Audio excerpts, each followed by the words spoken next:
아침 공기는 은은한 식초 냄새를 닮았다.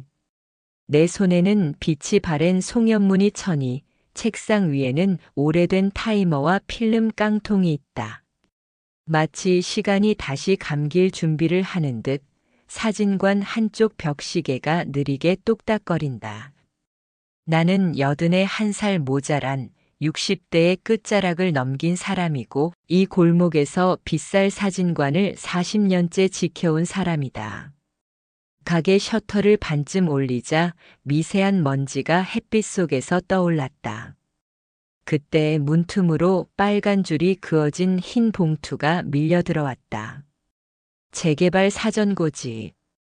글자들이 앵글 밖에서 갑자기 들이닥친 손가락처럼 심장을 눌렀다. 나는 의자에 앉아 봉투를 뜯었다. 공문은 친절했고 동시에 무심했다. 본 구역은 노후 불량 건축물 비율 협의 통지 예정. 내 사진관이 노후라는 말 한마디로 묶이자 지난 40년의 빛과 그림자가 한꺼번에 눌어붙는 기분이 들었다. 노후. 그래, 나도 가게도 늙었다.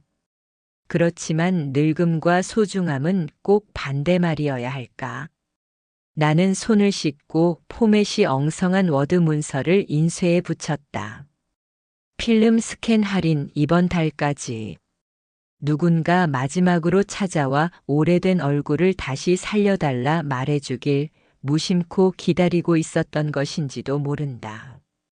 오전엔 스튜디오 조명을 닦았다. 금이 간 우산형 소프트박스 천을 바느질로 잠시 봉했다. 바늘귀를 통과하던 실이 떨려서 2번이나 빼앗겼다. 가까스로 매듭을 지으며 나는 속으로 셌다. 하나, 둘, 셋. 예전에 손가락이 더 빨랐던 때가 있었다. 그때는 시간도 나를 기다려 주었지. 지금은 내가 시간을 기다린다. 셔터 소리를 몇 번 상상으로 눌러본 뒤 의자에 앉아 두꺼운 앨범을 펼쳤다. 육개장 국물 자국이 한 켠에 마른 채 붙어 있는 가족 사진, 초등학생 단체 사진 뒤에 삐뚤게 적힌 이름들, 그리고 초상권 동의서로 썼던 얇은 노란 용지. 어제 같은데 빛바랜 어제가 늘어난다. 정오 무렵 초인종 대신 달아둔 풍경이 소리냈다. 문을 열자 검정 배달 가방을 맨 청년이 고개를 꾸벅했다. 사장님, 구청에서 전체 상인 설명회 한다고 전해드리래요. 오늘 오후 7시 주민센터. 청년은 내 손에 종이 한 장을 쥐어주고 바람처럼 사라졌다. 종이에는 굵은 글씨로 보상과 이주 대책이 반복되었다. 이주. 나는 웃어버렸다. 어디로? 내 렌즈는 이 골목의 계절을 기억하는데 내 발은 어디로 옮기라고. 가게 뒤편 탁자 위 검정 상자 하나가 눈에 들어왔다. 흰 분필로 미현이라고 쓴 작은 박스. 20해 전 여름비 오던 날 들어온 손님 이름이었다. 음료수로 대충 적셨던 청바지, 서둘러 닦던 내 손, 필름을 맡기고 환하게 웃던 얼굴. 사진을 찾아가지 않던 사람들 목록을 한 번씩 떠올릴 때마다 그날의 공기와 여름 냄새가 따라왔다. 나는 상자를 열었다. 네거티브가 검붉게 빛났다. 스캐너를 켰다. 모니터에 나타난 첫 프레임은 엇나간 초점, 2번째는 흔들린 배경, 3번째에 이르러 나는 숨을 멈췄다. 그 안에는 장마 직후의 강둑길에서 비를 맞으며 웃는 2 여자가 있었다. 서로 어깨를 감싼 채 흠뻑 젖은 웃음. 파일명은 숫자뿐인데 사진은 숫자를 밀어냈다. 이 장면을 찍은 내 손끝에 미세한 떨림까지 돌아왔다. 문이 덜컥 열리며 이웃이 들이닥쳤다. 사장님, 통지 받으셨어요? 채소 가게를 하는 영순 씨였다. 그의 앞치마에는 고수잎이 붙어 있었다. 받았지요. 오늘 가시죠. 사람 많아야 뭐라도 되지. 나는 고개를 끄덕였지만 마음은 어디에도 내려앉지 못했다. 나는 잠시 말 대신 박스에 적힌 이름을 손가락으로 문질렀다. 분필 가루가 손끝에 묻었다. 영순 씨가 내 시선을 따라 상자를 봤다. 잊힌 필름이에요. 사장님 사진은 안 잊히던데요. 그는 웃었지만 그 말은 위로보다 더 먼 데를 가리켰다. 잊히지 않는 것과 남아있는 것은 다르다. 해가 기울 즈음 나는 셔터를 잠시 완전히 올렸다. 골목 끝 공중전화 박스에 햇빛이 꽂혀 유리벽을 노랗게 만들었다. 나는 카메라를 꺼내 ISO를 낮추고 삼각대를 세워 셔터를 길게 열었다. 사소한 것들 전화 박스, 기울어진 자전거, 벽돌의 균열 이 하나의 호흡으로 이어졌다. 그리고 마지막으로 내 사진관 앞을 찍었다. 간판의 페인트가 벗겨진 흔적까지 선명히 남기고 싶었다. 사진은 잊힘의 반대말이 아니라 잊힌 뒤에도 도착하는 편지라는 걸 나는 안다. 그러니 누군가 훗날 이 골목을 떠올릴 때 편지 한 장쯤은 받게 하자. 7시를 조금 넘겨 나는 주민센터로 향했다. 현관 앞에는 종이컵 커피의 달큰한 냄새, 공문서 냄새, 낡은 피아노에 물먹은 건반 냄새가 섞여 있었다. 안내 표지에는 도시를 새로 그리고 삶을 더 낮게라는 문장이 인쇄되어 있었다. 문장 속의 더 낮게가 누구의 낮게인지 나는 알 수 없었다. 구청 직원이 프레젠테이션을 시작했다. 보상 절차, 임시 상가, 도로 계획. 말들은 매끄러웠다. 질문 시간 누군가 물었다. 우리가 가진 건 골목의 기억인데 그건 어디로 이주하나요? 장내가 잠시 조용해졌다. 누군가의 헛기침, 누군가의 의자 끄는 소리. 나는 손에 쥔 미현 박스를 더 꼭 쥐었다. 회의가 끝나고도 답은 나오지 않았다. 집으로 돌아오는 길 골목은 어둡고 조용했다. 나는 셔터 앞에 서서 한참을 서 있었다. 그리고 상자를 가볍게 두드렸다. 내일 나는 잊힌 필름 전시를 준비하기로 했다. 재개발 일정이 무엇이든 누군가의 어제가 여기 있었다는 사실을 먼저 불러내기로. 나는 달력을 펼쳐 빨간 동그라미를 그렸다. 그려지는 원 안에서 오랫동안 들리던 셔터 소리가 또렷해졌다. 클릭, 클릭, 클릭. 내일은 누군가의 오래된 웃음이 다시 인화되는 날이다. 난 마지막으로 박스 바닥을 뒤집었다. 구겨진 영수증 한 장이 붙어 있었다. 주소 일부가 번져 사라졌고 남은 것은 낡은 지역 번호와 초성뿐. 미마이너스 히읗 마이너스 니은. 나는 메모지를 꺼내 적었다. 첫 손님, 첫 주소부터 역추적. 내일 오래된 명부를 꺼내 전화번호를 복원할 것이다. 혹시 그들이 이 골목의 끝 관객이 되어줄지 모른다. 아니, 어쩌면 내가 그들의 끝 관객이 되어야 할지 모른다. 새벽에 문을 반쯤 올리자 눅눅한 바람과 함께 낡은 신문 더미가 우수수 쓰러졌다. 활자들은 비늘처럼 벗겨져 있었고 오래전 광고 문구의 일부가 희미하게 남아 내 눈을 간지럽혔다. 나는 하나씩 주워 다시 쌓으며 종이 냄새를 깊게 들이켰다. 이 냄새는 내게 현상액보다 진한 기억을 데려온다. 처음 카메라를 만지던 손의 떨림, 첫 주문표를 접어넣던 서랍 소리, 그리고 골목을 가득 메우던 발걸음의 박자. 그러나 오늘의 종이 냄새 끝에는 쇠붙이에 찬 기운이 섞여 있었다.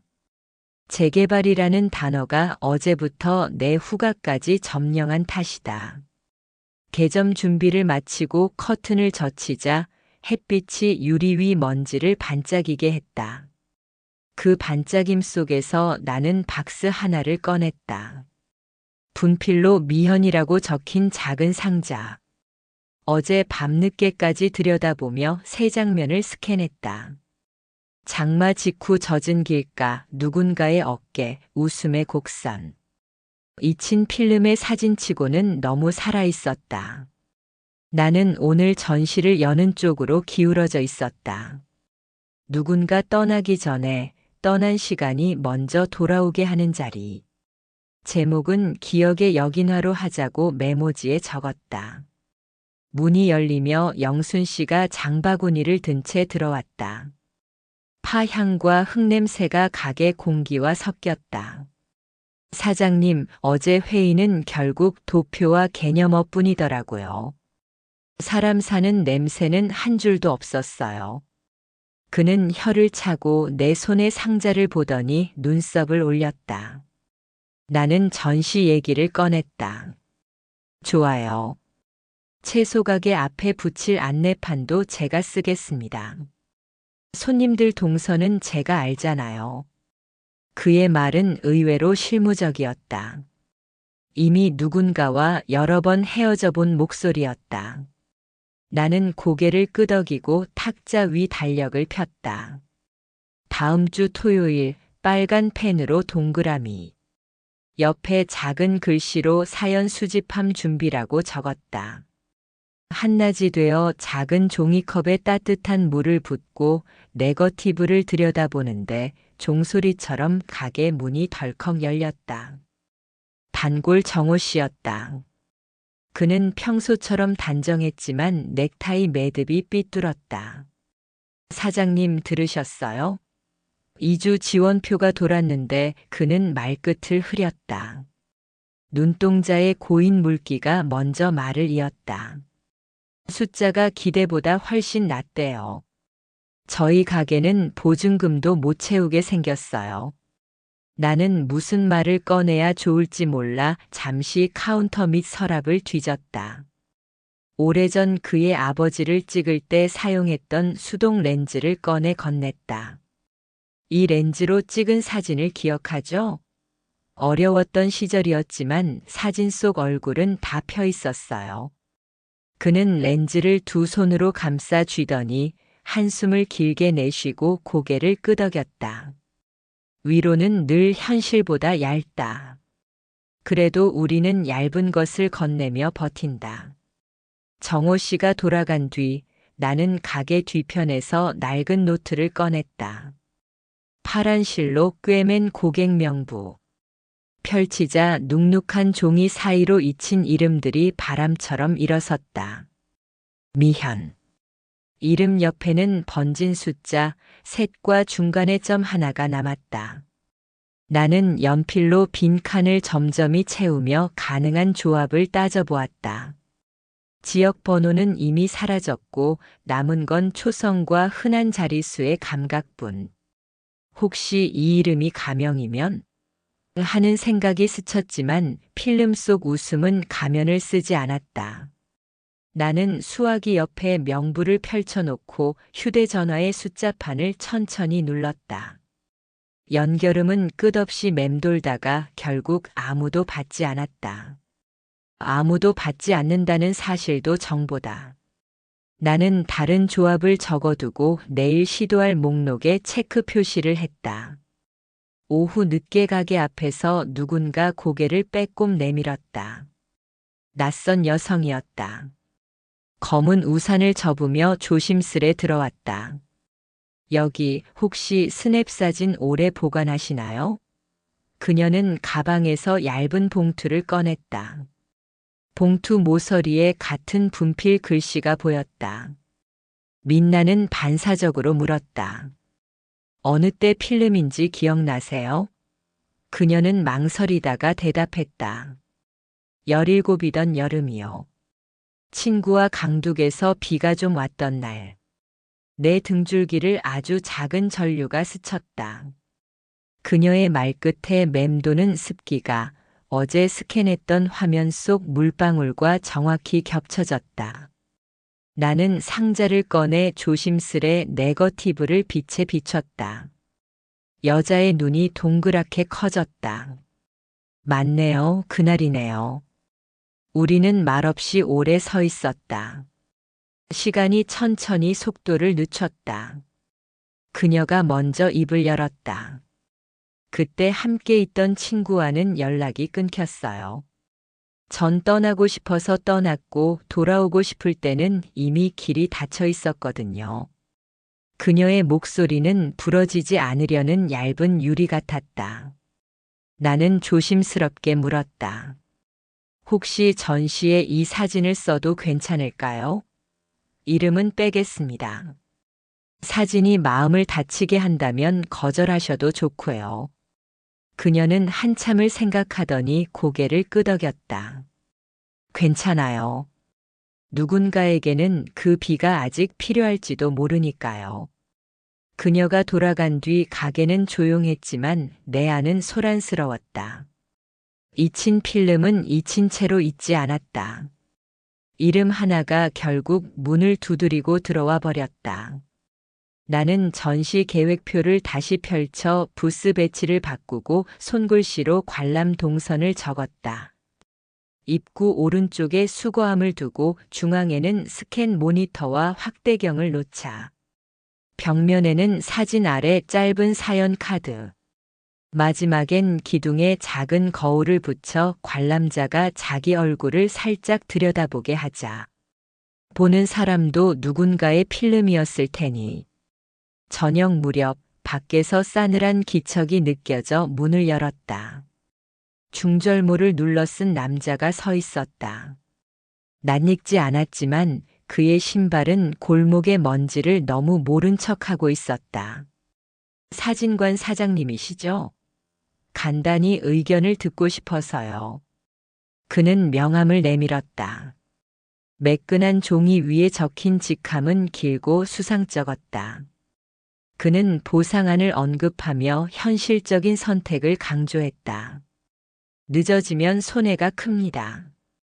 미련 두지 마시고 조건 좋을 때 서두르시죠. 말끝은 친절했지만 목소리는 딱딱했다. 나는 미소를 지으며 물었다. 사진을 좋아하시나요? 그는 잠깐 멈칫했다. 가끔요. 나는 고개를 끄덕였다. 사진은 서두르면 흔들립니다. 그가 웃었는지 비웃었는지 모를 표정을 하고 돌아섰다. 발자국이 멀어지자 골목이 다시 제 속도로 돌아왔다. 저녁 공기가 눅눅했다. 찌개가 보글거렸고 주방 등불이 식탁 위 그릇들을 둥글게 감쌌다. 나는 가게에서 들고 온 작은 상자를 의자 옆에 내려두고 조심스레 말을 꺼냈다. 토요일에 전시를 열 생각이야. 잊힌 필름들을 그때 숟가락이 탁 소리를 내며 멈췄다. 아내의 눈썹이 비스듬히 치켜 올라갔다. 전시. 이 판국에 보상 얘기로 동네가 들끓는데. 당신은 아직도 꿈 타령이야? 가게 문 닫을 준비나 하라고. 나는 숨을 골랐다. 돈 얘기만 하자는 게 아니야. 사라질 것들을 한 번만이라도 모아보려고 해. 동네 사람들도 동네 사람? 아내가 씩 비웃었다. 동네 사람들은 각자 살 길 찾느라 바빠. 당신 사진 몇 장으로 세상이 바뀌는 줄 알아? 현실은 통장 숫자야. 잉크 말고. 말끝이 바늘처럼 찔러왔다. 나는 고개를 들었다. 평생 이 골목에서 사람들 얼굴을 찍었어. 아이들 첫날, 가게 오픈, 환갑, 마지막 인사까지. 그 기록이 우리 호흡이었잖아. 아내는 젓가락을 탁자에 내리치며 말을 잘랐다.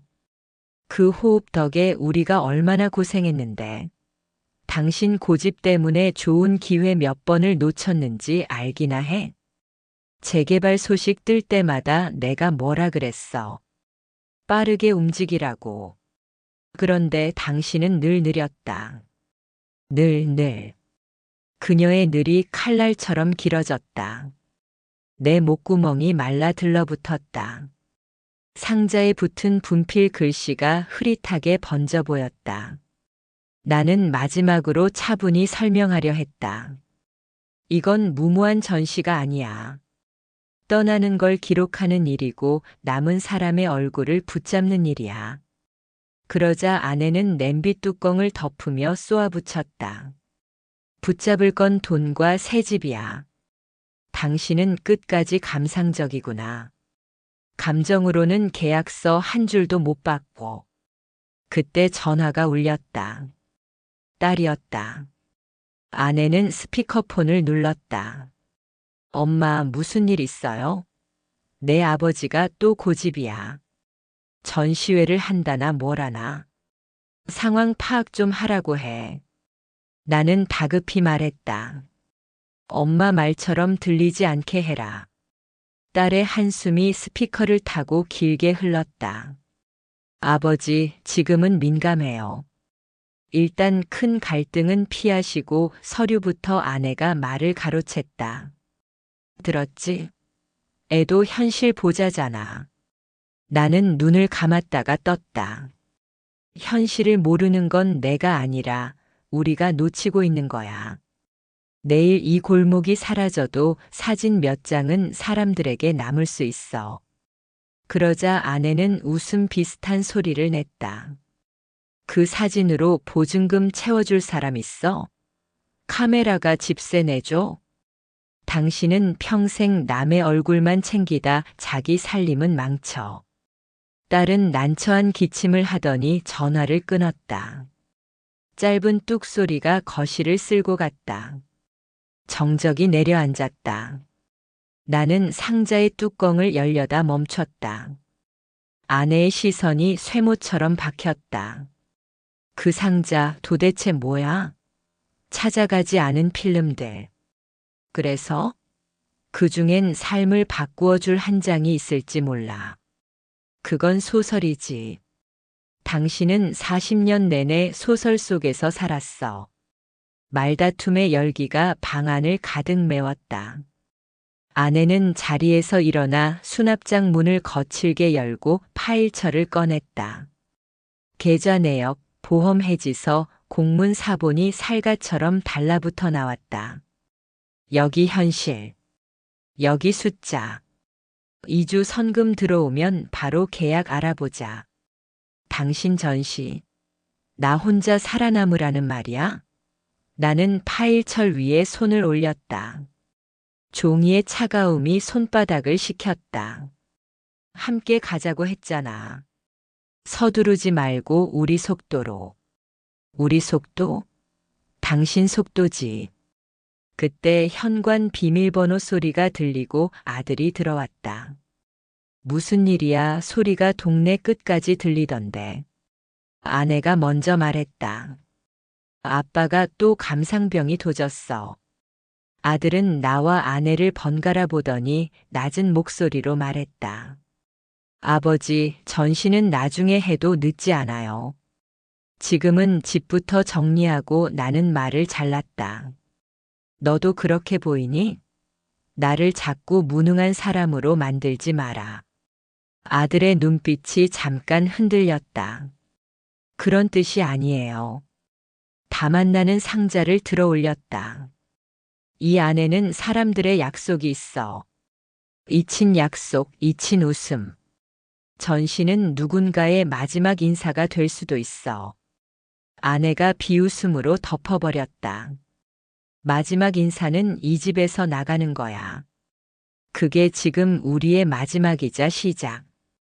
그 말이 내 귓속을 막았다. 나는 식탁 가장자리를 손끝으로 두드렸다. 한 박, 두 박. 옛날 촬영 때 셔터 간격을 재던 버릇이 되살아났다. 아내가 쏘아붙였다.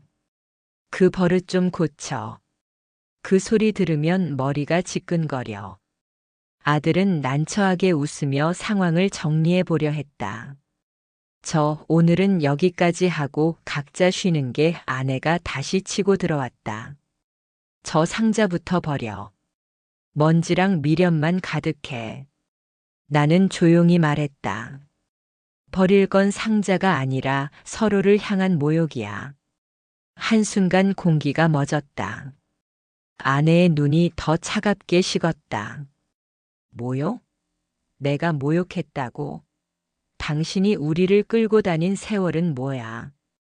그녀가 의자를 밀치는 소리에 접시가 흔들렸다. 나는 자리를 박차고 일어나지 않았다. 대신 의자에 더 깊숙이 등을 붙였다. 오늘 선을 그을게. 나의 일은 내가 정한다. 내일 전시 준비를 계속하겠다. 아내의 입꼬리가 날카롭게 올라갔다. 좋아. 그럼 당신 일은 당신 혼자 해. 계약과 이사는 내가 주도할 거야. 당신 서명만 받아내면 돼. 아들의 얼굴이 창백해졌다. 엄마, 너무 나가요.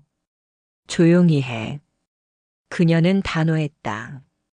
이 순간 내가 말할 수 있는 문장은 몇 개뿐이었다. 나는 가장 짧은 것을 골랐다. 그만. 정적. 시계 초침 소리가 발목을 물었다. 나는 상자를 들고 방으로 들어가 문을 닫았다. 어둠 속에서 상자 뚜껑을 열었다. 네거티브가 희미하게 빛을 반사했다. 나는 휴대전화 플래시를 켜 렌즈로 비춰보았다. 프레임 속 젖은 웃음이 떠올랐다. 숨을 고르며 마음속에 한 줄을 썼다. 존중 없는 집은 오래 머물 곳이 아니다. 문 밖에서 발소리가 멈췄다. 아내일까 아들일까? 누구든 상관없었다. 내일이 오면 나는 또 셔터를 올릴 것이다. 그리고 전시 계획표의 빈 칸들을 채울 것이다. 아침에 눈을 뜨자 천장은 낮게 내려와 있었다. 밤새 몸에 남은 말들이 천장에 눌어붙은 것 같았다. 나는 상자를 가방에 넣고 사진관으로 향했다. 전시를 밀어붙이려면 먼저 현실의 숫자들을 정확히 세워야 했다. 감정은 한쪽에, 계산은 다른 쪽에. 오래된 줄자와 계산기, 펜 세자루, 공문 사본을 책상 위에 올려놓았다. 나는 깊게 숨을 들이마시고 첫 줄을 그었다. 1. 재개발 통지 일정. 오늘 날짜로부터 설명회 D3, 세부 협의 통지 D15, 계약 권고 D45. 이 보상 항목 가안. 영업 손실, 시설 이전비, 간판 철거비, 임시 장소 지원. 3내 계좌 잔액과 고정 지출. 월세, 관리비, 통신, 건강검진 예약료, 필름 종이 현상액. 나는 항목 옆에 작은 동그라미를 그리고 가능하면 숫자를 축약해 적었다. 숫자는 감정을 잠시 조용히 만든다. 그러나 완전히 조용해지는 법은 없다. 전화기를 들어 어제 남겨둔 번호들 중 하나를 눌렀다. 여기 빗살 사진관입니다. 혹시 오래전에 맡기신 필름에 대해 이번에도 신호만 길었다. 세 번째 통화에서 낯선 남성이 받았다. 그 이름은 오래전 집주인입니다. 나는 정중히 사과하고 명부 옆에 X표를 쳤다. 실패도 기록이어야 했다. 실패가 쌓이면 길이 보인다. 문득 생각나 주민센터 상권 지원 상담 번호로 전화를 걸었다. 담당자는 단정한 목소리였다. 영업 손실 산정에는 세무 자료가 필요합니다. 최소 3년치. 그리고 임시 이전을 원하시면 공실 리스트가 있습니다. 공실란은 메모를 적었다. 임시 이전 후 재입주는 보장되나요? 잠시 정적. 지구 단위 계획 확정 이후 공모 절차가 필요합니다. 대답은 말하되 말하지 않는 방식이었다. 나는 보장 미정이라고 적었다. 종이 위에 글씨가 삐뚤어졌다. 사진관 문이 열리고 영순 씨가 들어왔다. 밤새 별일 없었어요? 나는 고개를 저었다. 계산을 하고 있어요. 그는 카운터 위로 허리를 숙여 메모를 훑어보더니 말없이 종이컵에 물을 따라줬다. 계산은 필요하죠. 그런데 계산만으로는 못 버팁니다. 나는 웃었다. 맞아요.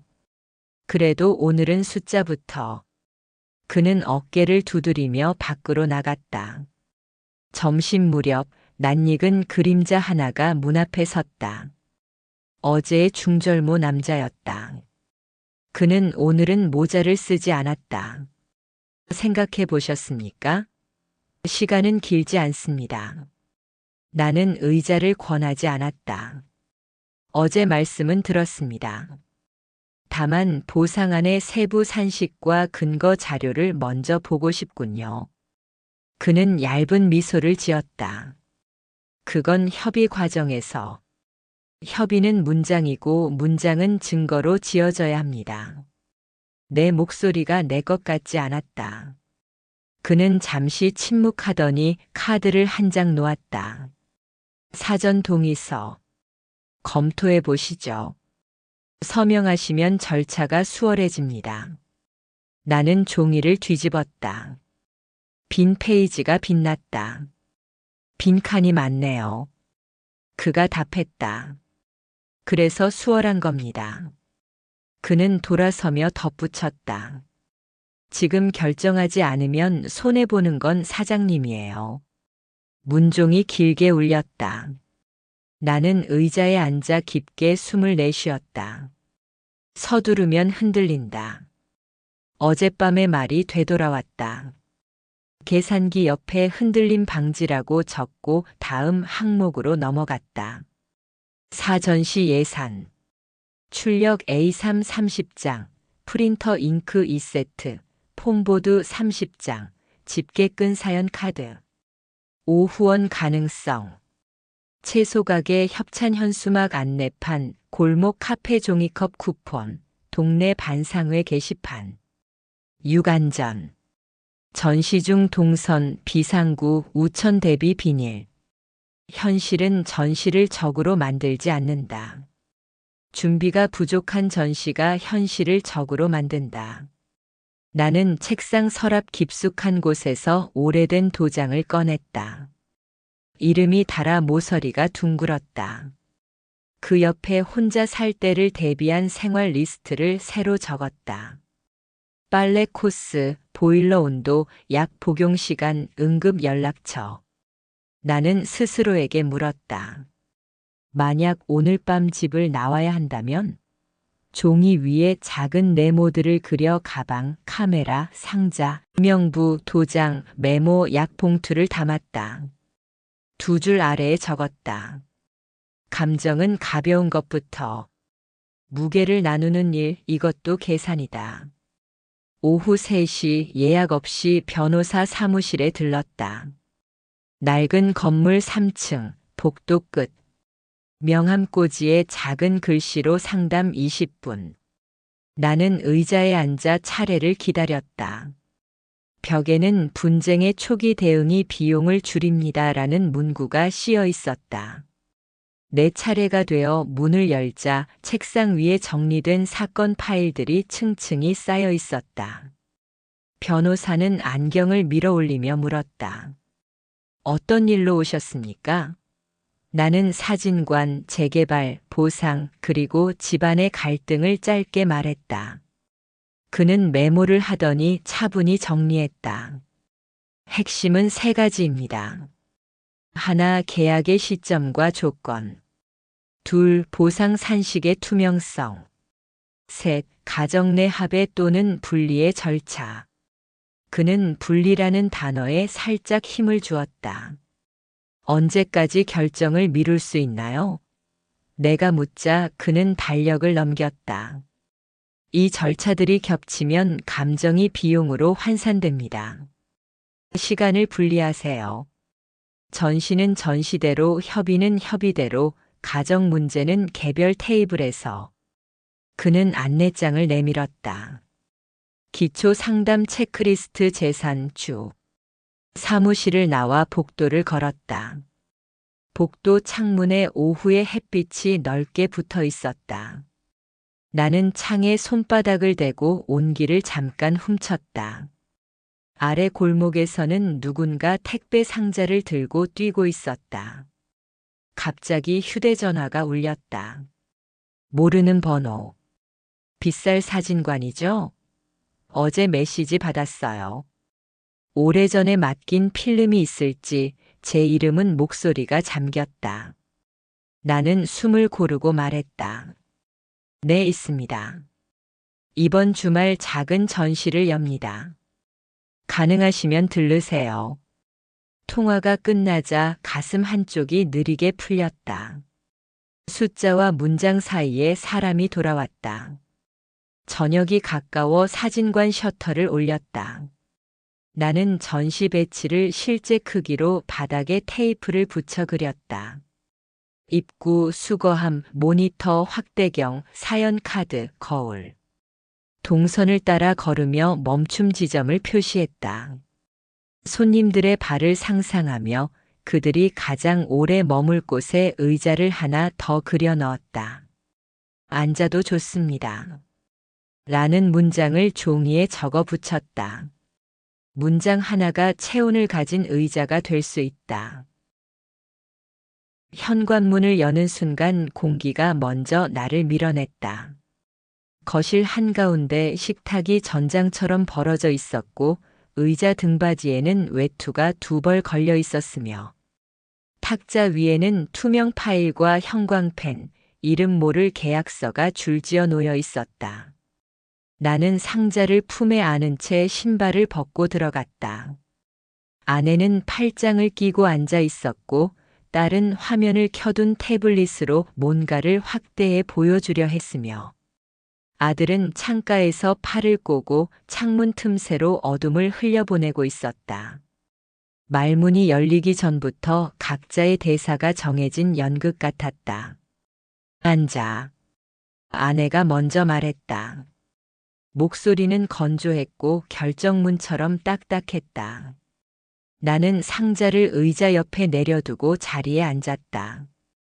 딸이 투명 파일을 내밀었다. 아버지, 오늘 구역 설명 보조 자료를 구해왔어요.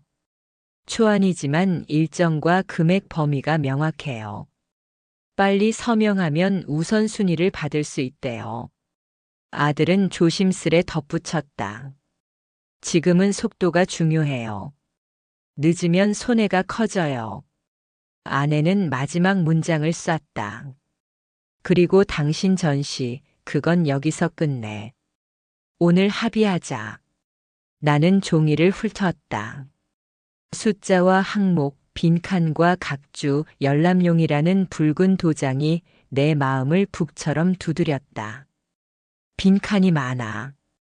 이 칸에 무엇이 들어갈지 모르는 상태에서 서명하라고. 그러자 아내는 한숨을 길게 내쉬었다. 당신은 평생 느렸어. 기회는 늘 당신보다 빨리 달렸고 우리는 늘 뒤에서 먼지만 삼켰지. 더는 그러기 싫어. 딸이 가라앉은 어조로 말했다. 아버지, 우리가 아버지를 미워해서가 아니라 현실이 목을 조르니까. 저도 계약 문제 때문에 몇 번이나 결혼 얘기를 미뤘어요. 아들이 눈을 내리깔고 말했다. 저도 그래요. 친구들은 다들 새 집으로 옮기는데 말들이 내 쪽으로 쇳가루처럼 날아왔다. 나는 눈을 감았다 뜨며 속으로 박자를 셌다. 한 박, 2박. 셔터를 누르기 전에 호흡. 전시를 한다는 건 당신들이 싫어하는 감상이나 허영이 아니야. 우리 골목의 마지막 모습을 남기는 일이고 나에게 남은 일의 문장을 완성하는 일이야. 아내가 탁자를 손끝으로 두드리며 쏘아붙였다. 문장? 집은 문장으로 세우는 게 아니야. 벽돌과 돈으로 세워. 당신은 늘 말이 앞섰고 우리는 늘 뒤치다꺼리를 했어. 그녀가 서랍에서 봉투 하나를 꺼냈다. 이건 가게 내역, 이건 빚, 이건 보험, 이건 잔고. 서명만 하면 당장 방향이 바뀐다. 나랑 애들은 내일부터 집을 보러 다닐 거야. 봉투가 식탁 위를 미끄러지며 내 앞에 멈췄다. 나는 봉투를 열어보지 않았다. 대신 상자 뚜껑을 살짝 열었다. 네거티브가 빛을 받아 은은하게 반사했다. 아내가 그걸 보더니 비웃음을 지었다. 또 그 상자. 먼지도 예술이야? 그만 좀 해. 딸이 눈물을 훔치며 말했다. 아버지, 전시는 나중에 해요. 아버지 건강부터 챙기고 이사부터 하고 자리를 잡은 다음에. 내 안에서 무언가가 미세하게 찢어졌다. 너희는 내 일을 늘 나중으로 미뤄두라 하는구나. 나중은 늘 오지 않았어. 오지 않는 나중을 위해 나는 오늘을 몇 번이나 미뤘다. 아들이 소파 등받이에 손을 짚고 앞으로 숙였다. 그럼 아버진 지금 우리한테 당장 떠나자고 말하는 거예요? 우리가 평생 붙잡아온 안전망을? 나는 숨을 길게 내쉰 뒤 단호하게 말했다. 안전망이 사람을 지키기도 하지만 때로는 움직이지 못하게 묶어. 아내의 입꼬리가 올라갔다. 그러니까 당신은 움직여.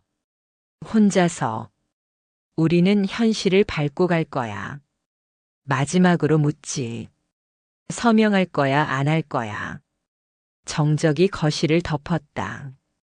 시계 초침이 천천히 둥근 길을 돌았다.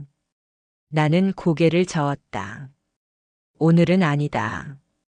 그 말이 떨어지자마자 아내의 얼굴이 얼음처럼 굳었다. 그녀는 자리에서 벌떡 일어나 방문으로 향하다가 갑자기 돌아섰다. 그 상자 내려놔.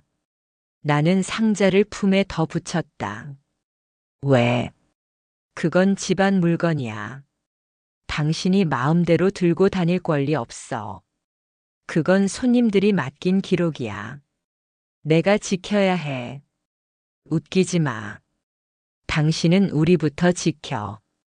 두 사람이 걸어 들어가는 말과 말 사이에서 딸이 울먹이며 막아섰다. 제발요, 오늘은 그만해요. 아들이 등을 돌리고 두 손으로 머리를 감쌌다. 식탁 위 컵이 진동으로 달그락 울렸다. 나는 의자를 천천히 밀고 일어섰다. 나는 전시를 진행한다. 협의는 서류가 완성되면 검토하겠다. 감정과 계약을 같은 탁자에 올려놓고 싸우지 않겠다. 아내가 비웃었다. 그게 바로 도망이야. 말만 번지르르 하지. 그녀가 더 다가오며 상자 모서리를 잡아당겼다. 순간 손이 뒤엉켰다. 뚜껑이 반쯤 열리며 네거티브 몇 장이 바닥으로 흩어졌다. 검붉은 띠가 장판 위로 쏟아지는 것처럼 보였다. 나는 반사적으로 무릎을 꿇어 조심히 주워 담았다. 딸이 급히 휴지를 가져왔고 아들이 전등을 더 밝게 켰다. 아내는 한 걸음 물러서 있었지만 눈빛은 여전히 차가웠다. 나는 흩어진 조각들을 정리해 상자에 넣고 천천히 뚜껑을 닫았다. 이건 사람들의 시간이다. 내 시간도 섞였지. 하지만 무엇보다 남의 시간이다. 아내가 낮게 말했다. 우리 시간은? 나는 그녀를 보았다. 우리 시간도 지키고 싶어. 다만 그 방법이 당신과 다를 뿐이야. 그녀가 혀를 찼다. 그래, 다르지. 그래서 부서지는 거지. 그녀는 방문을 닫으며 마지막 말을 남겼다.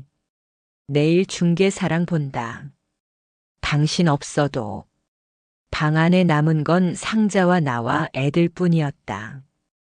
딸이 조심스레 물었다. 아버지, 정말 그 전시가 누군가에게 도움이 될까요? 나는 고개를 끄덕였다. 누군가에게는 마지막 인사가 될 거야. 그리고 나에게는 첫 인사가 될 수도 있어. 아들이 한숨을 내쉬다 말없이 주방으로 가 물을 따라왔다. 아버지, 내일은 제가 가게 도울게요. 사람들 오면 안내라도. 나는 고맙다고 말하고 싶었지만 목이 메어 고개만 끄덕였다. 밤이 깊어갈수록 집은 가벼워지지 않았다. 나는 상자를 들고 방으로 들어가 문을 닫았다. 책상 위에 계산서와 메모들을 펼쳐놓고 오늘 일어난 말을 시간 순서로 적었다. 아침빛이 벽에 비늘처럼 붙었다. 나는 밤새 적어둔 타임라인을 덮고 상자를 가방에 넣었다. 거실 문턱을 넘을 때 발밑에서 종이가 바스락거렸다. 임시 이전 상가 안내. 나는 그것을 조심히 주워 상자 아래에 끼우고 집을 나섰다. 골목에는 젖은 흙 냄새가 거치지 않았다. 셔터를 올리자 철판이 느리게 울었다. 카운터에 앉아 오늘 할 일을 적었다. 출력 테스트, 연락 제시도 5건, 협의 산식 요구서, 사연 카드 재단. 그때 전화가 울렸다. 딸이었다. 아버지, 오늘 낮에 중개사랑 보기로 했어요. 엄마는 벌써 서류 사진을 돌렸고요. 같이 와주세요. 적어도 서류는 같이 봐야죠. 나는 망설였다. 오후엔 전시 준비가 있는데. 제발요. 그냥 앉아만 있어도 돼요. 우리 셋이 더는 부서지지 않게. 짧은 정적. 나는 결국 알겠다고 했다. 문이 열리며 영순 씨가 들어왔다. 그는 채소 바구니 대신 손글씨로 쓴 안내문을 내밀었다. 빗살 사진관 2층 필름, 돌아오는 얼굴들. 아래엔 골목 약도가 깔끔히 그려져 있었다. 어젯밤에 그려봤어요. 사람들은 화살표를 믿거든요. 나는 마음이 조금 풀렸다. 오늘 오후엔 집을 보러 가야 해요. 들었어요. 그래도 전시는 미루지 마요.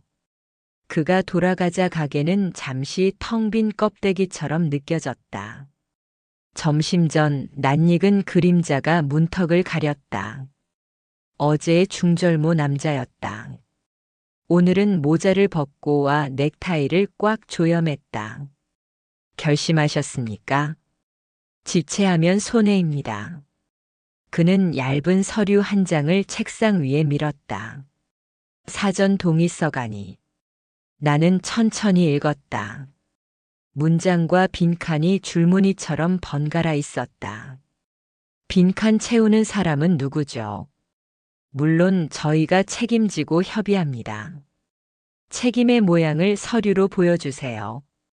그는 미소를 거두지 않았다. 서류는 협의가 진행돼야 만들어집니다. 나는 펜으로 종이 모서리를 콕 찔렀다. 그래서 흔들리는 거예요. 그는 어깨를 으쓱하고 나갔다. 오후가 기울 무렵 나는 상자를 들고 약속 장소로 향했다. 중개사무소 유리문에 가치의 이동, 삶의 격상이라는 슬로건이 붙어 있었다. 아내는 이미 도착해 있었고 딸은 두 손으로 펜을 쥔 채 노트를 펴두었다. 아들은 벽에 기대 팔짱을 끼고 침묵했다. 중개사는 밝게 웃으며 자리로 안내했다. 선택지가 많을 때가 가장 좋은 때입니다. 오늘 결정을 미루면 내일의 선택지는 줄어듭니다. 나는 보조 설명서를 훑었다. 단가표, 감가 규정, 이전비, 가교 지원, 유예 기간. 순간 눈이 멈춘 곳이 있었다. 서명 권한 위임 칸에 얇은 글씨가 보였다. 배우자 단독 의사로 가름 가능 특약. 나는 고개를 들었다. 이 조항 언제 들어갔습니까? 중개사는 태연했다. 요즘 많이들 넣으세요. 신속을 위해. 아내가 말했다. 서명만 하면 편해져. 당신이 지각 변동을 일으킬 사람 아니잖아. 딸의 손끝이 파르르 떨렸다. 엄마, 이건 너무 위험해요. 아들이 낮게 말했다. 빨리 끝냅시다.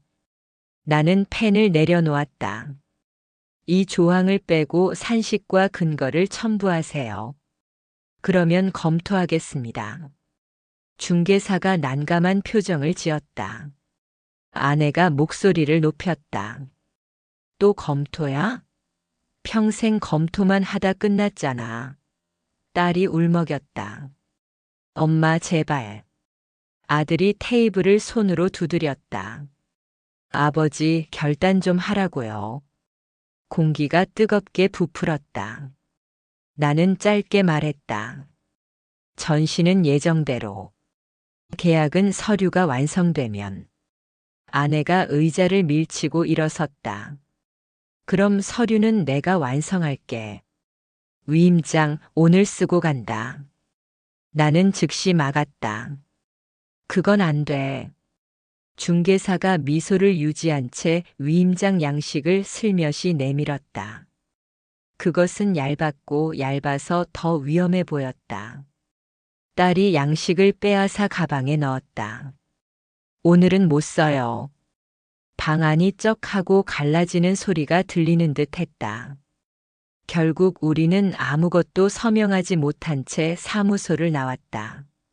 저녁 집으로 돌아오자 아내는 말없이 방으로 들어갔다가 작은 금고를 꺼내왔다.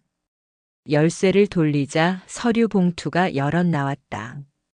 이건 내가 모아둔 보험 해지 환급 예치 확인서야. 내일 해약해서 계약금 보탤 거야. 내가 막아도 소용없어. 나는 봉투를 내려다보며 물었다. 언제부터 이런 준비를 했지? 당신이 사진 뒤쫓을 때. 딸이 입술을 깨물었다. 엄마. 아들이 말했다. 엄마가 맞아요. 우리에겐 집이 먼저예요. 나는 조용히 말했다. 집은 먼저가 아니라 함께 가야 하는 거야. 그때 초인종이 울렸다. 문을 열자 중절모 남자와 또 다른 남자가 서 있었다. 이번엔 명찰을 달고 있었다. 간단한 확인 서류만 받으러 왔습니다. 나는 문간을 막았다. 영업시간 끝났습니다. 내일 오세요. 아내가 뒤에서 소리쳤다. 들어오세요. 나는 돌아서서 말했다. 여긴 우리 집이야. 오늘은 안 돼. 남자들은 서로 눈치를 보더니 명함만 놓고 돌아갔다. 아내의 얼굴이 붉게 달아올랐다. 당신은 끝까지 적이구나. 밤이 깊어 딸과 아들은 돌아갔다. 집은 무거운 금속처럼 식었다. 나는 상자를 책상 위에 올려놓고 사연 카드를 꺼냈다. 제목줄에 당신의 첫 얼굴을 찾습니다라고 적었다. 그리고 작은 거울을 꺼내 카드 옆에 세웠다. 거울 속에 내 얼굴이 낯설었다. 나는 펜으로 오늘의 기록을 더했다. 중개사무소 위임 조항 확인 거부 가정 내 금고 공개 외부 방문 시도 차단. 마지막 줄에 굵게 썼다. 내일 변호사의 위임 조항 검토 의뢰. 전시 예산 확정. 명부 연락 계속. 불을 끄기 전 상자에서 네거티브 한 컷을 꺼내 빛에 비춰보았다. 장마 직후의 강둑, 우산 대신 서로의 어깨를 잡은 두 사람. 사진은 내 편도 아내 편도 아니었다. 다만 한쪽으로 막 쏠리는 마음을 원점으로 당겨오는 추처럼 흔들림을 줄였다. 나는 상자를 닫고 자물쇠를 채웠다. 문 밖에서 작은 인기척이 스쳐갔다. 아내일까? 아무 말이 없었다. 우리는 벽 하나를 사이에 두고 각자의 침묵을 길게 타자쳤다. 새벽 쪽에서 바람이 들었다. 나는 속으로 적었다. 흔들려도 멈추지 말 것. 내일은 또 말들이 칼이 되겠지만 나는 오늘 만든 카드들을 쇼윈도에 붙일 것이다. 빛을 켜고 문을 열고 첫 손님을 기다리겠다. 오전 공기가 유리처럼 얇았다. 셔터를 올리자 쇠소리가 골목 끝까지 번져갔다. 쇼윈도 안쪽에 붙인 사연 카드 가장자리가 밤새 축축해져 있어 테이프로 다시 눌렀다. 기억 수거함 오래된 영수증도 좋습니다. 라고 쓴 문구 아래로 작은 상자를 놓고 네거티브 몇 장을 조심스레 걸었다. 스탠드를 켜자 벽면에 물얼룩이 별자리처럼 떠올랐다. 오늘은 첫 관람객이 올까 아니면 혼자서도 시작해야 할까? 그런 생각을 끝내기도 전에 문종이 짧게 울렸다. 첫 손님은 배달 가방을 맨 청년이었다. 그는 광고지를 들고 왔다며 전단 한 묶음을 건넸다. 여기 골목 채팅방에 올렸어요. 잊힌 필름 전시한대요. 화면 속 말풍선이 빠르게 지나갔다. 소문이 번지는 속도는 빛보다 빠르다. 청년은 네거티브를 한참 들여다보다가 조용히 말했다. 제 어머니도 여기서 증명사진을 찍으셨대요. 그는 수거함에 노란 사진 2장을 넣고 갔다. 사진이 바닥에 닿는 소리조차 마음을 쓰다듬었다. 두 번째 손님은 영순 씨였다. 앞치마에 흙이 묻은 채 한 상자를 보탰다. 손님들이 카드 보고는 채소값 깎아달라 하진 않더라고요. 대신 이야기를 조금 더 사가요. 그는 웃었다. 나는 벽에 새 못을 박아 동선을 고쳤다. 사람들이 가장 오래 서 있을 자리 앞에 의자를 하나 더 놓고 거울을 조금 낮췄다. 노인의 눈높이, 아이의 눈높이, 둘 사이 어디쯤.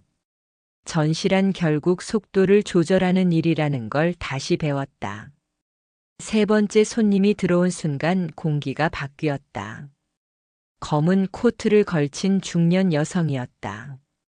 눈매는 단단했고 손에는 얇은 봉투가 들려 있었다. 며칠 전 전화드린 사람입니다.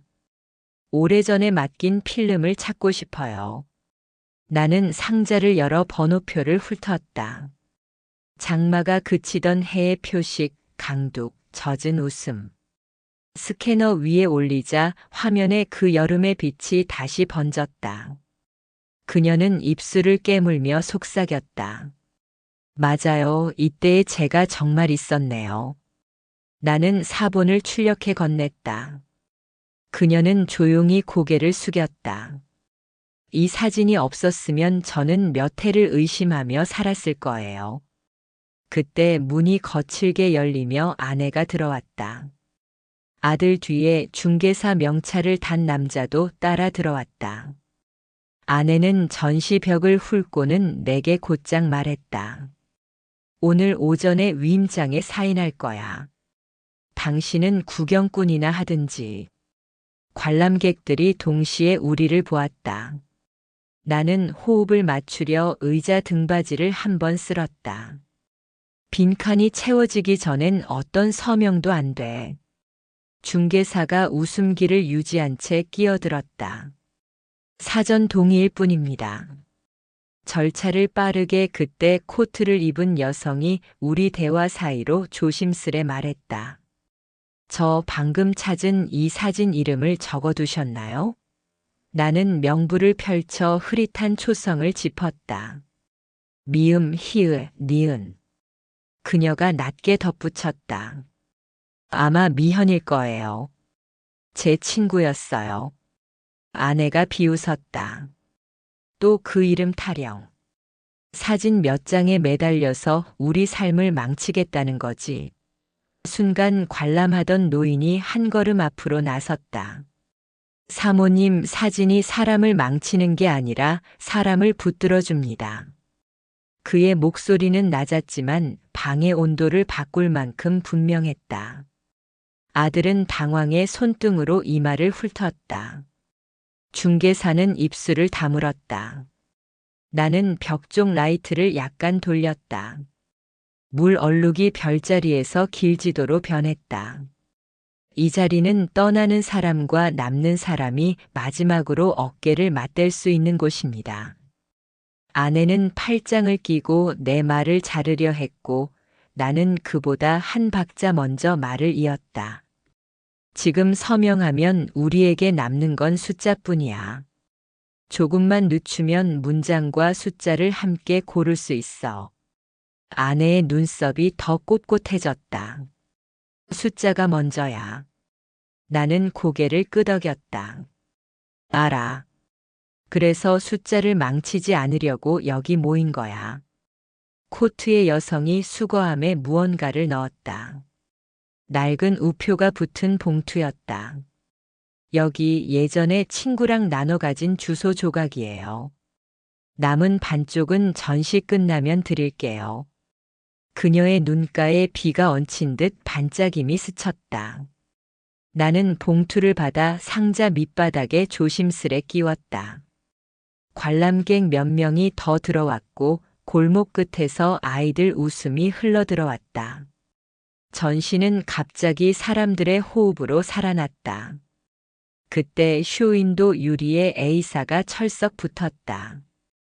밖에서 누군가가 테이프를 강하게 눌러붙이는 소리. 나는 문을 열어 뛰어나갔다. 최종 협의 통지 기한 단축. 굵은 글씨 아래에 빨간 줄. 중절모 남자가 골목 모서리에 서 있었다. 그는 모자를 살짝 들어 인사하더니 돌아섰다. 나는 종이를 떼어 안으로 가지고 들어왔다. 아내가 그것을 낚아채듯 빼앗아 들여다보았다. 좋아, 끝내자. 오늘. 아들의 눈빛이 흔들렸다. 딸은 보이지 않았다. 그녀는 아직 오지 않았다. 마음이 순간 비었다. 나는 통지서 아래에 작은 메모를 붙였다. 산식 근거 첨부 요청서 발송 완료 오전 940. 관람객들이 조용히 우리를 돌아보았다. 전시실이 법정처럼 변해버린 순간 코트의 여성이 한 발 앞으로 나왔다. 아저씨, 제가 증언할게요. 이 사진이 저를 살렸다고. 그녀는 스스로 놀란 듯 웃었다. 그리고 제 친구 이름 정말 미현이에요. 전시 끝나기 전에 찾을 수 있을지도 몰라요. 아내는 통지서를 접어들고 중개사와 함께 문 쪽으로 향했다. 나는 사무소로 간다. 넌 내 장난을 계속해. 나는 아무 말 없이 벽의 스위치를 눌러 조명을 한 단계 낮췄다. 네거티브의 검붉은 띠가 더 선명해졌다. 관람객들이 숨을 고르는 소리가 들렸다. 아내와 중개사가 문을 나서는 순간 딸이 헐레벌떡 달려 들어왔다. 땀 젖은 이마, 손에는 변호사 명함. 엄마, 잠깐만. 위임 조항은 무효 소지 크대요. 오늘 서명하면 더 꼬여요. 아내는 멈추지 않았다. 딸이 팔을 붙잡았다. 제발 단 하루만 미뤄요. 내일까지. 아내의 어깨가 아주 조금 주저앉았다. 하루. 그녀는 중개사를 돌아봤다. 그는 계산하듯 고개를 끄덕였다. 하룻밤. 나는 깊게 숨을 들이마시고 전시의 마지막 벽을 가리켰다. 거울. 그 앞에 작은 명패를 오늘 처음으로 붙였다. 지금 서 있는 당신도 누군가의 필름이었다. 아내가 그 문장을 흘끗 보았다. 그녀는 아무 말도 하지 않았다. 아내가 문을 닫고 나간 뒤 전시장 조명은 한 단계 낮춰졌고 벽의 물얼룩은 마치 오래된 지도처럼 금이 그어졌다. 나는 거울 앞에 서서 내 얼굴을 잠깐 바라보다가 수거함 속 카드를 한 움큼 꺼내 읽었다. 집이 사라져도 사진은 문패가 된다. 나는 여름 강둑의 냄새를 잊지 못한다. 아버지의 마지막 웃음이 여기 있다. 삐뚤빼뚤한 글씨들이 서로 등을 기대고 있었다. 그때 휴대전화가 진동했다. 딸이었다. 엄마가 오후에 단독으로 서명하러 간대요. 변호사 의견서를 받았지만 하루 유예만 인정한대요. 나는 짧게 대답했다. 알겠다. 오늘 안에 전시를 정리하고 내일 서류를 받으러 가자. 문을 열고 나가려는데 중절모 남자가 골목 모서리에서 기다리고 있었다. 그는 모자를 벗지 않은 채 명함을 내밀었다. 시간은 금입니다. 사장님, 오늘 결정을 미루면 내일의 조건은 달라집니다. 나는 명함을 접어 상자 밑에 밀어 넣었다. 조건이 변할수록 근거를 더 많이 보여달라 했지요. 빈칸은 협의가 아니라 함정입니다. 그가 미소를 거두며 낮게 말했다. 가족이 먼저 무너지는 걸 보고 싶진 않으실 텐데. 그 말이 발목을 잠깐 붙잡았지만 나는 안으로 돌아와 조명을 모두 켰다.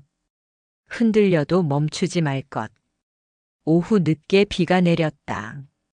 전시 벽면의 네거티브가 비냄새를 머금은 듯 더 짙어졌다. 낯선 노인이 우산을 털며 들어와 카드를 한 장 적었다. 내 동생 이름을 찾고 싶다. 초성이 같다. 그는 망설이다가 말했다. 사모님이 화가 많이 나셨더군요. 그러나 화는 물처럼 가지만 인화지는 남아요. 그의 말이 마치 현상액처럼 마음을 식혔다. 노인을 배웅하고 돌아왔을 때 쇼윈도에 종이 한 장이 더 붙어 있었다. 최종 협의 기한 재통지. 빨간 줄이 2번이나 그어져 있었다. 해가 기울 무렵 아들이 문을 벌컥 열었다. 눈가가 벌겋게 달아 있었다. 아버지, 정말 끝까지 이렇게 하실 거예요? 나는 의자를 권했지만 그는 서 있었다. 엄마는 오늘 밤에라도 도장 찍으러 갈 거예요. 전시는 핑계고 가족을 망치는 건 집착이에요. 나는 숨을 고르고 말했다. 집착과 지키는 일은 종이 한 장 차이다. 오늘 나는 지키는 쪽에 서겠다. 아들이 헛웃음을 흘렸다. 그럼 내일 결과도 혼자 감당하세요. 그는 문을 박차고 나갔다. 유리문이 떨리며 네거티브가 미세하게 흔들렸다. 나는 핀셋으로 모서리를 다시 고정했다. 밤이 내리자 골목은 어둡고 길었다.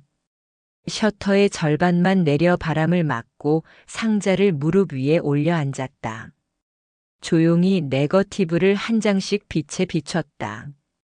그때 문틈으로 검은 코트를 입은 여성이 다시 고개를 들이밀었다. 혹시 이 주소 반쪽을 보셨나요? 그녀가 내민 봉투에는 낡은 우표가 붙어 있었다. 나는 반쪽 주소를 꺼내 맞춰보았다. 글자가 기묘하게 이어지며 한 동네 이름이 드러났다. 그녀가 숨을 삼켰다. 거길 마지막으로 함께 갔어요. 연락이 끊기기 전. 나는 달력에 작은 별표를 찍었다. 내일 오전 그곳으로. 집에 돌아오니 딸이 거실에서 기다리고 있었다. 엄마는 방에서 전화 중이에요. 중개사가 밤에도 열어준대요. 그녀는 변호사 의견서 사본을 내밀었다. 서명 권한의 포괄 위임 조항은 무효 소직 흠. 보상 산식 공개 요구 가능. 나는 종이를 접어 지갑에 넣었다. 그때 안방 문이 열리고 아내가 나왔다. 눈은 붉었고 입술은 단단했다. 지금이라도 가자. 내가 끝내 버티면 나는 내 몫이라도 챙길 거야. 나는 상자를 가슴에 붙였다. 내일 오전까지만. 근거 서류 없이 사인은 없다. 그녀가 낮게 비웃었다. 내가 서명하지 않으면 난 다른 방법을 찾지. 그 말은 칼날이었고 나는 손잡이를 쥔 사람처럼 덜컥 떨렸다. 잠을 이루지 못한 밤이 길었다. 새벽이 가까워질 즈음 현관 앞에서 말소리가 났다. 나는 문틈으로 내다보았다. 중절모 남자가 조용히 무언가를 건네고 있었다. 봉투였다. 아내가 그것을 받아들고 고개를 끄덕였다. 나는 방문을 닫고 침대 가장자리에 앉았다. 내일 아침 주소지 먼저. 그 다음 사무소. 스스로에게 일정표를 읽어주었다. 손끝은 차갑고 머릿속은 더웠다. 다음 날 아침 비는 가늘게 이어졌고 바닥은 축축했다. 나는 상자와 명부, 주소 조각과 의견서를 가방에 넣고 집을 나섰다. 골목 모서리에 딸이 우산을 들고 서 있었다. 아버지, 같이 가요. 엄마가 따라오면 제가 막아볼게요. 우리는 우산 끝에 빗방울을 매달고 목적지로 향했다. 오래된 표지판과 녹슨 문패가 띄엄띄엄 남아있는 동네였다. 주소 조각이 가리킨 집은 담쟁이에 반쯤 가려져 있었다. 초인종을 눌렀다. 한참 뒤 문이 열리고 마른 여자가 얼굴을 내밀었다. 나는 조심스럽게 물었다. 혹시 이 이름 아세요? 종이에 적힌 미현이 빗물에 번졌다. 여자는 깊게 고개를 끄덕였다. 오래전 이웃이었어요. 작년에 소식을 들었지요. 딸이 숨을 죽였다. 여자는 낮은 목소리로 덧붙였다. 멀지 않은 곳에 계세요. 많이 아프답니다. 그 길로 우리는 작은 병원을 찾았다. 접수대 옆에 놓인 앨범 속 흑백 사진이 눈을 붙잡았다. 흰 가운을 입은 간호사가 나를 보며 물었다. 면회는 짧게만. 방 안에는 여름 강둑의 웃음을 닮은 그러나 빛이 많이 빠진 여자가 누워 있었다. 나는 상자를 열어 네거티브 사본을 꺼냈다. 그녀가 미세하게 고개를 돌렸다. 그날 비가 왔지요? 나는 고개를 끄덕였다. 우산 대신 어깨를 내주던 사람이 있었지요. 그녀의 눈가가 젖었다. 미현이군요. 딸이 입술을 꼭 다물었다. 내가 사진을 침대 옆에 세워두자 그녀가 떨리는 손으로 종이를 더듬었다. 고맙습니다. 제 친구가 이걸 보면. 그녀는 한동안 말을 잇지 못했다. 살아온 시간이 틀리지 않았다고 믿게 될 거예요. 나는 명부를 펼치고 조심스럽게 물었다. 혹시 연락처를 남겨주실 수 있을까요? 그녀는 간호사의 도움을 받아 숫자 몇 개를 적었다. 빗방울이 창문을 두드렸다. 나는 침묵 속에서 오래전 여름의 냄새를 맡았다. 창밖의 빗방울은 멈추지 않았다. 집안 공기는 눅눅했고 식탁 위에는 계약서와 형광펜이 흩어져 있었다. 아내는 팔짱을 낀 채 앉아 있었다. 딸은 태블릿을 켜서 보조 자료를 확대했고 아들은 창가에 서 있었다. 나는 상자를 안고 들어섰다. 앉아. 아내가 말했다. 목소리는 차가웠다. 딸이 파일을 내밀었다.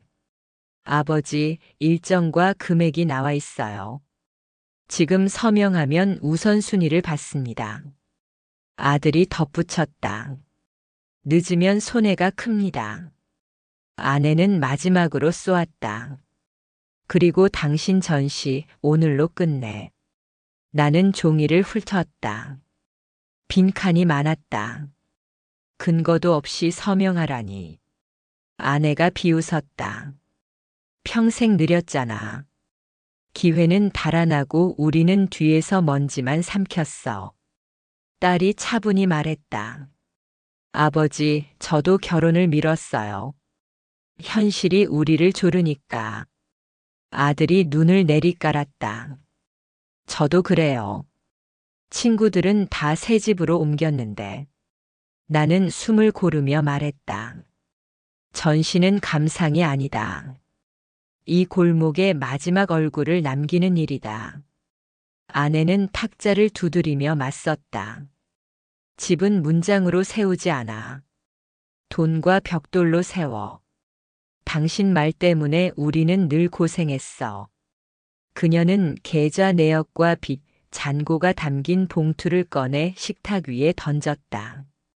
나는 봉투를 열지 않았다. 대신 상자 뚜껑을 살짝 열었다. 네거티브가 빛을 반사했다. 아내는 비웃었다. 또 그 상자. 먼지가 예술이야? 딸이 울먹였다. 아버지, 건강부터 챙기고 이사부터 하고 전시는 나중에. 내 목소리가 갈라졌다. 나중은 오지 않았다. 난 오늘을 몇 번이나 미뤘다. 아들이 몸을 기울였다. 그럼 지금 당장 우리 보고 떠나자고요? 안전망을 버리자고. 나는 단호히 말했다. 안전망이 지키기도 하지만 묻기도 한다. 아내가 웃었다. 그럼 혼자 움직여. 우린 현실을 밟을 거야. 마지막으로 묻지. 서명할 거야, 안 할 거야? 정적이 길었다. 나는 고개를 저었다. 오늘은 아니다. 아내의 얼굴이 얼음처럼 굳었다. 그녀는 갑자기 상자를 잡아당겼다. 뚜껑이 벌어지며 네거티브가 바닥으로 흩어졌다. 빗물이 묻은 구두에 밟혀 색이 번졌다. 나는 무릎을 꿇고 조각들을 주었다. 손끝이 떨렸다. 아들이 낮게 말했다. 사진이 밥 먹여주진 않잖아요. 나는 멈췄다. 손에 쥔 네거티브 위에는 젊은 여자의 웃음이 남아 있었다. 미현. 오래전 기억이 날카롭게 되살아났다. 비 내리던 날 낯선 소녀가 맡긴 사진. 이름을 적으며 망설이던 순간. 나는 조용히 말했다. 이건 사람들의 마지막 인사고 내 젊은 날의 증거다. 버릴 수 없다. 아내가 소리쳤다. 그럼 우리를 버려. 딸이 울었고 아들은 고개를 숙였다. 나는 상자를 닫고 일어섰다. 그래. 나갈게. 집안이 얼어붙었다. 나는 신발을 신으며 마지막으로 말했다. 언젠가 알게 될 거다. 내가 왜 이 사진들을 지키려 했는지. 문을 열자 밤비가 얼굴을 때렸다. 상자를 안고 골목을 걸었다. 아내의 목소리가 뒤에서 날아왔다. 결국 아무것도 못 지켜. 나는 대답하지 않았다. 대신 발걸음을 굳게 옮겼다. 사진관 불빛이 어둠 속에서 작게 깜빡였다. 셔터를 올리고 안으로 들어갔다. 그는 손끝을 바라보았다. 갈라진 손마디에 묻은 먼지와 습기가 세월의 주름처럼 파고들었다. 네거티브는 단순한 필름이 아니었다. 웃음과 울음, 태어난 날과 떠난 날의 기록이었다. 아이들의 첫 등교날, 상인의 웃음, 병실의 마지막 인사까지. 모두가 이 상자 안에 잠들어 있었다. 오늘 아니면 안 된다. 그는 무수히 되뇌었다. 빗소리는 점점 굵어졌다. 그는 두 손을 상자 위에 얹고 떨림을 참았다. 아내의 말이 메아리 쳤다. 사진이 밥 먹여주냐? 그러나 그는 알았다. 밥보다 중요한 순간이 있다는 것을. 딸과 아들의 눈물조차 언젠가 기록이 될 거라 믿었다. 그는 결심했다. 내일 문을 열고 모든 것을 내놓으리라. 전시는 고집이 아니라 의무였다. 그는 펜을 들어 명부에 적었다. 미현 강둑 여름비. 글씨는 떨렸지만 또렷했다. 작은 메모지에는 기억은 무너져도 빛은 남는다라고 적었다. 그는 눈을 감았다. 20살 무렵 첫 카메라를 들고 찍던 골목이 떠올랐다. 흑백 필름 속 웃던 상인, 장난기 많은 아이들, 젊은 부부의 눈빛. 사진은 단순한 그림이 아니라 삶의 조각이었다. 그러나 오늘 그 조각들은 사라질 위기에 처해 있었다. 그는 도장을 꺼내 상자 위에 찍으며 맹세했다. 끝까지 버티겠다. 전화벨이 울렸다. 약한 목소리가 말했다. 혹시 제 필름 아직 있나요? 그는 대답했다. 내일 오십시오. 남아 있습니다. 누군가 기다린다는 사실이 힘이 되었다. 그는 거울에 비친 주름진 얼굴을 보며 속삭였다. 내일 반드시 문을 연다. 그는 젖은 필름을 닦아 벽에 걸고 조명을 켰다. 흐릿한 얼굴들이 벽에 맺혔다. 웃는 아이, 울던 노인, 무표정한 청년. 그는 대답했다. 나는 너희를 잊지 않는다. 순간 사진관은 전시장이 되었다. 그는 관람객들의 발걸음을 상상했다. 웃거나 눈물 짓는 모습까지. 그 상상만으로도 숨이 고르게 이어졌다. 새벽 공기가 차가워졌다. 그는 셔터를 내리고 불을 껐다. 어둠 속에서도 상자의 무게가 선명했다. 그는 마지막으로 빗소리에 귀를 기울였다. 창문 너머 소리는 북소리 같았다. 그는 그 박자를 따라 숨을 고르고 속삭였다. 오늘은 지쳤다. 그러나 내일은 새 시작이다. 오늘의 사연은 여기까지입니다. 여러분이라면 이런 상황에서 어떻게 하시겠나요? 댓글로 의견을 남겨주세요. 오늘 영상이 마음에 드셨다면 구독 버튼 한번 눌러주시고요. 좋아요와 알림 설정도 부탁드립니다. 앞으로도 편안한 이야기로 찾아뵙겠습니다. 감사합니다.